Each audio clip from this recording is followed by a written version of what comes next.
Class 9 chapter 14 सांख्यिकी statics केंद्रीय प्रवृत्ति के माप मेजर्स ऑफ सेंट्रल टेंडेंसी। अब केंद्रीय प्रवृत्ति के माप क्या है? आंकड़ों की संक्षिप्त रूप में व्याख्या करने की संख्यात्मक विधि है। केंद्रीय प्रवृत्ति या औसतों के कई सांख्यिकी माप होते हैं, है ना? है 3 सर्वाधिक प्रचलित है। औसत निम्नलिखित है। पहला है समांतर माध्य, जिसको अर्थमेटिक मीन बोलते हैं। इसको x बार से हम प्रदर्शित करते हैं। इसके जो अन्य नाम है माध्य व औसत भी कहते हैं, है ना? दूसरा आता है माध्यिका, जिसको हम इंग्लिश में मीडियन और m से इसको प्रदर्शित करते हैं। मध्यक बोलते हैं इसको। और ये क्या होता है? मध्यवर्ती मान होता है ना? किसी भी आंकड़ों को यदि हम आरोही या अवरोही क्रम में जब जमा देते हैं तो उसका जो मध्यवर्ती मान होगा वो क्या हो जाएगा? आपके माध्यिका या मध्यक कहलाएगी। फिर हमारे पास तीसरा आता है बहुलक, जिसको हम मोड बोलते हैं और जेड से इसको प्रदर्शित करते हैं। अब बहुलक क्या होता है? बहुलक सर्वाधिक प्रेक्षित आंकड़ा मान है। मतलब जो आंकड़े सर्वाधिक रिपीट होते हैं या सर्वाधिक जिनकी बहुतायतता होती है वो क्या कहलाता है? बहुलक कहलाता है। अब यहाँ पर ये है कई सांख्यिकी माप हैं। अब उनके थोड़ा सा पढ़ लेते हैं, क्योंकि 9th में तो खाली इनको जानना ही काफी है, लेकिन फिर भी हम इसको जान लेते हैं कि औसत या एवरेजेस, इसको हम 2 भागों में बांट रखा है। एक तो हो गया गणितीय औसत, दूसरा हो गया स्थिति संबंधी माध्य, है। तो गणितीय औसत को तो मैथमेटिकल एवरेज हो गया, और स्थिति संबंधी यानी पोजिशनल एवरेज, पोजिशन यानी कहाँ उसकी स्थिति है। फिर गणितीय संबंधी औसत जो है हमारे पास, उसमें समांतर माध्य, है ना, या मध्यक, अर्थमेटिक एवरेज और मीन कहलाता है। फिर आता है गुणोत्तर माध्य, जिसको ज्योमेट्रिक मीन बोलते हैं। फिर आता है तीसरा हरात्मक माध्य, जिसको हार्मोनिक मीन बोलते हैं। तो अपना जो है 9th में और 10th में खाली समांतर माध्य है। ये आपके 11th और 12th में या हायर आगे क्लासेस में आएगा। और साथ में हमारे पास बहुलक यानी मोड है, और माध्यिका या मध्यिका है अपने पास, मीडियन। तो यहाँ अभी हम इस वाले इसमें टॉपिक में समांतर माध्य सबसे पहले लेते हैं। समांतर माध्य क्या है उसको देख लेते हैं। समांतर माध्य को सभी प्रेक्षण के मूल्यों के योग को उनकी कुल संख्याओं से विभाजन के रूप में निरूपित करते हैं। अब ये समांतर माध्य जो है, इसमें जो परिभाषा दे रखी है उसको यदि हम गणितीय रूप में समझें कि हमारे पास जितने भी प्रेक्षण हैं यानी ऑब्जर्वेशंस हैं उन सबको हम जोड़ लें, उनके मूल्य जोड़ लें, और जितनी वो संख्या में है उससे हम यदि भाग लगा दें तो हमें क्या प्राप्त होगा? समांतर माध्य प्राप्त होगा। अब यहाँ पे ये देखा होगा आपने, एक ई टाइप से है, थोड़ा सा ई टाइप से मिलता जुलता है। ये जो सिंबल है या ये जो चिन्ह है, इसको हम सिग्मा बोलते हैं। ये एक यूनानी अक्षर है ना, सिग्मा। सिग्मा का मतलब होता है समेशन, और समेशन को हिंदी में बोलते हैं जोड़ना, है ना। तो इसको समेशन एक्स यानी इन सभी को हमने जोड़ लिया, और इनकी जितनी संख्या है, जैसे यहाँ पर देखा जाए 1 2 3 4 5 6 ऐसे है यहाँ पर, तो n तक है तो n से भाग लगा दिया। यदि यहाँ 6 होता तो 6 से भाग लगा देते, 7 होता तो 7 से भाग लगा देते। तो वो यहाँ पर आ गया प्रेक्षणों के कुल कितनी मान, मतलब उनकी संख्या कितनी है। अब इसको हिंदी में देखें, सभी प्रेक्षणों का योग, प्रेक्षणों की कुल संख्या, है ना। तो इसको हम एक उदाहरण के द्वारा समझेंगे। तो एक उदाहरण लेते हैं अभी इसको समझने के लिए। एक छोटा सा उदाहरण लेके देखते हैं इसको समझने के लिए। किसी कक्षा के छात्रों के गणित की परीक्षा में प्राप्तांक प्रदर्शित करने वाले आंकड़ों से समांतर माध्य की गणना कीजिए। अब मान लेते हैं कि उस कक्षा के अंदर 5 ही विद्यार्थी हैं, और उनके जो नंबर आए हैं परीक्षा के अंदर वो 40, 50, 55, 78 और 58 है। 40, 50, 55, 78 और 58 है। तो इसको कैसे हल करेंगे? तो हल करेंगे, यहाँ पर हल लिखेंगे हम। और सबसे पहले हमें, क्योंकि समांतर माध्य है तो समांतर माध्य का फॉर्मूला लिखेंगे। समांतर माध्य, इसको x बार से हम प्रेजेंट करते हैं। x बार बराबर सिग्मा x अपॉन n। इसको यदि कहें सभी प्रेक्षणों का योग अपॉन प्रेक्षणों की कुल संख्या। सूत्र सभी में लिखना है आपको। अब इसको यदि और ज्यादा अच्छे से लिखना हो तो x1 plus x2 plus x3 plus x4 plus x5 upon, यहां पर 5 आ रहा है तो किससे डिवाइड करेंगे 5। क्यों है 5 कि एक वैल्यू हो गई है 2 3 4 और 5। इसको हम आगे एक बार और लिख देते हैं, एक्स समेशन यानी सिग्मा एक्स अपॉन एन, इस टाइप से। ये हो गया एक्स बार।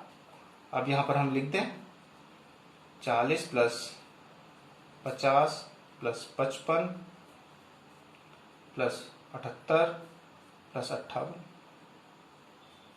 अपॉन 5/5/5। अब इनको हम जोड़ लेते हैं, है ना। तो ये हो जाएगा अपने पास 5 इकाई में इकाई 0 0 5 और 8 का मान 16, 16 और 5 21,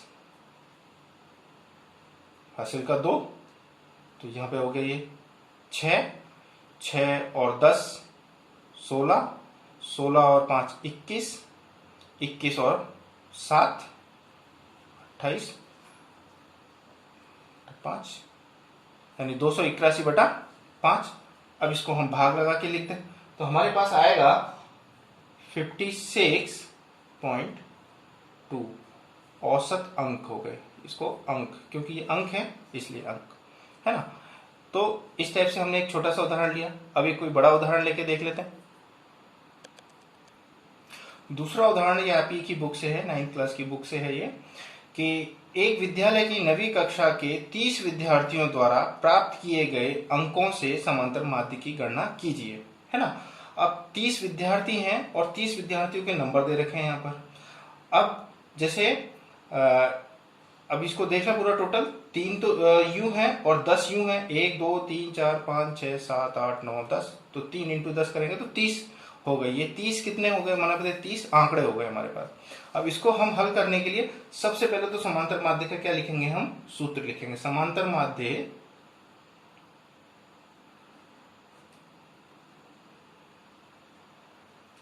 x बार बराबर सिग्मा x बटा n, और हिंदी में भी लिख सकते हैं अपन। तो ये हो जाएगा सभी प्रेक्षणों का योग प्रेक्षणों की कुल संख्या। अब यदि हम यहां पर वो लिखें क्या कि x1 plus x2 plus x3, अब यह 30 तो लिख नहीं सकते, तो इसलिए डॉट आपके 3 डॉट लगा के x 30 लिख सकते हैं, क्योंकि हमारे पास प्रेक्षण कितने हैं 30। और यहां पर हम क्या लिखेंगे 30, क्योंकि n की कितनी वैल्यू दे रखी है, वो 30 दे रखी है, n बराबर 30 दिया हुआ है। अब हमें सिग्मा x चाहिए।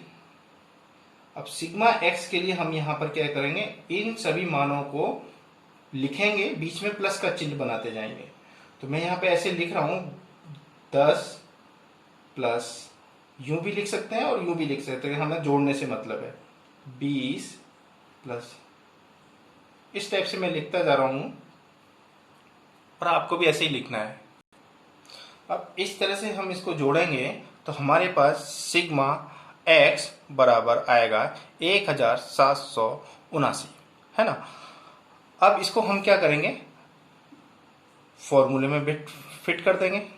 x bar equal to 1779 upon कितनी दे रखी है, 30 दे रखी है ना। अब यदि इनको हम देखें, भाजकता का नियम लगाएं तो ये डिवाइड होगा कि नहीं होगा, या फिर हम इसको यूं लिख सकते हैं, है ना, 9 इंटू 3 इंटू 10 लिख सकते हैं एक बार को, है ना। अब यह 3 से भाग दे के देख लेते हैं, तो 1779 को हमने 3 से भाग दिया, 3 पंजे 15, 2 7 3 9 27, फिर उतारा 9, तो 3 त्रिका 9, 9 से सॉरी 3 से पूरा भाजिक चला गया। तो यहां पर हम क्या लिखेंगे 593 अपॉन 10, और 10 से भाग लगाना बहुत आसान होता है, तो कितना हो गया 59.3 आंसर। अब इस सवाल में हम देखें यहाँ पर तो हमारे पास 30 विद्यार्थी थे। मान के चलें यदि 100 विद्यार्थी हैं हमारे पास और उनके समांतर माध्य अंकों का समांतर माध्य ज्ञात करना है, तो इस तरह से जोड़ने में बड़ी दिक्कत हो जाएगी हमें। अब ये मान के चले कि 100 विद्यार्थी हैं, तो 100 विद्यार्थी में ऐसे कुछ विद्यार्थी होंगे 25-30 जिनके नंबर सेम आए होंगे। जैसे 25-25 नंबर वाले 4 विद्यार्थी हो सकते हैं, 8 विद्यार्थी हो सकते हैं, 36 नंबर लाने वाले 10 हो सकते हैं। तो ऐसी स्थिति में हम एक शॉर्टकट जो विधि है उसको उपयोग में लेंगे, जिसको बारंबारता के साथ में अपन काम में लेते हैं। शॉर्टकट विधि तो नहीं है, मतलब इस सवाल को आसानी से हल करने के लिए उस विधि को काम में लेंगे, तो उसमें सूत्र में थोड़ा सा परिवर्तन हो जाएगा। तो इस सवाल को मैं दोबारा करके बता रहा हूँ उसी से, फ्रीक्वेंसी या बारंबारता के साथ में, तो उसको ध्यान से देखें और समझने की कोशिश करना। अब इसी सवाल को हम हल करने के लिए इस टाइप से इसमें जितने भी अंक दिए हुए हैं उनको देख लेते हैं कि कौन कौन से अंक जो है हमें बस दिए हुए हैं और कौन कौन से अंक रिपीट हो रहे हैं। तो जो रिपीट हो रहे हैं उनको एक ही बार लिखेंगे, है ना। अब जैसे यहाँ पर ये 36 3 बार रिपीट हो रहा था, तो 36 को हमने एक ही बार लिखा। 40 4 बार रिपीट हो रहा था, उसको एक ही बार लिखा। फिर उसके बाद क्लास 6, 7 और 8 में हमने टेली बार्स यानी मिलान चिन्ह करके देखा था। अब जैसे 10 है तो 10 एक ही बार रिपीट हो रहा है, तो 10 के सामने 1 लगा दिया। 20 के सामने 1 लगा दिया, एक ही बार आ रहा है। 36 3 बार रिपीट हो रहा है, तो 36 एक ये हो गया अपने पास, फिर 36 एक ये हो गया अपने पास और एक ये हो गया, 3 लाइनें बना दी।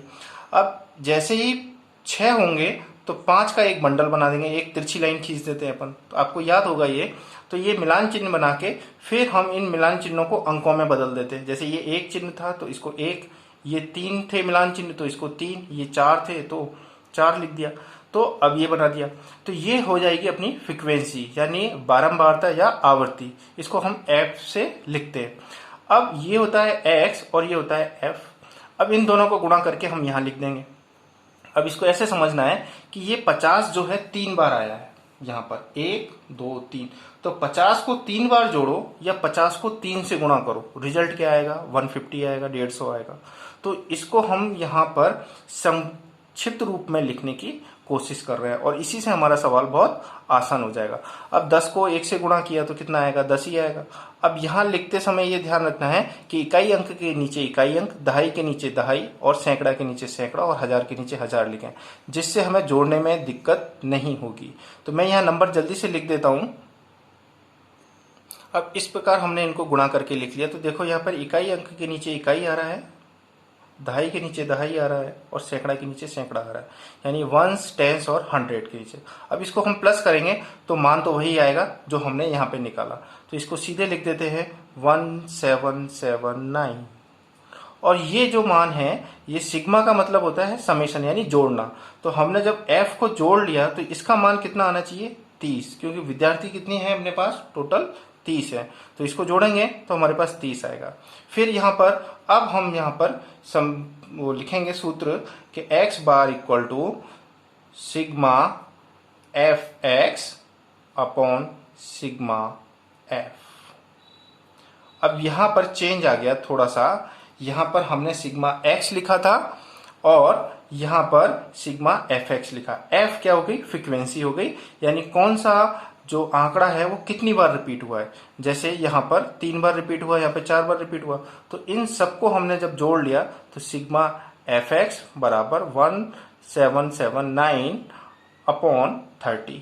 अब सीधे यहाँ पे हम लिख दें तो 1779 अपॉन 30।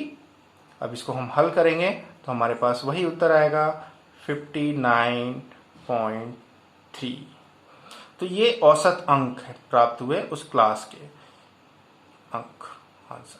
तो इस टाइप से हम इन जो समांतर माध्य के सवाल हैं इस टाइप से हम हल करते हैं। यही 2 हैं अपने पास और इनको हम और उदाहरण लेके अगले वाले वीडियो में करेंगे। इसको समझें, इसको बार बार समझें। नहीं आए तो लाइव क्लास में मेरे से इससे संबंधित जो भी प्रश्न है वो पूछ सकते हो आप।